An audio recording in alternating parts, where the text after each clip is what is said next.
உங்களுக்கு பணம் பெருக ஒரு ஸ்ப்ரே பாட்டில் ஒன்று இது போல் வாங்கிட்டுங்க. அது முன்னாடி ஒரு விளக்கு, அகல் விளக்கு. ஒரு பச்சை துணியால் வந்து அதை திரியாக்கி விளக்கு ஏற்று.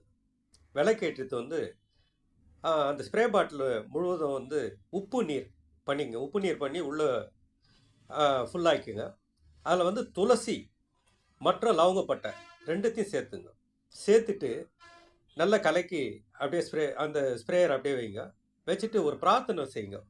உப்பு எனது பாதுகாப்பு மற்றும் என் பணத்தை பெருக்க உதவுகிறது மற்றும் என் வீட்டில் பணம் ஒருபோதும் குறையாது என்ற வார்த்தையை சொல்லுங்கள். சொல்லிட்டு வீடு முழுவதும் இந்த வந்து ஸ்ப்ரே பண்ணி விடுங்க. பணம் உள்ளவர்களும் இது செய்யணும், பணம் இல்லாதவர்களும் செய்யணும். அப்போ தான் வந்து லக்ஷ்மி, உப்பு வந்து லக்ஷ்மி. அதனால் வந்து வீடு ஃபுல்லாக தெளிக்கும் போது அந்த பணமான சக்தி ஈர்க்கப்படுகிறது. இதை வந்து வாழ்க்கையிலே பயன்படுத்தி வாழ்க வளமுடன், வாழ்க வை.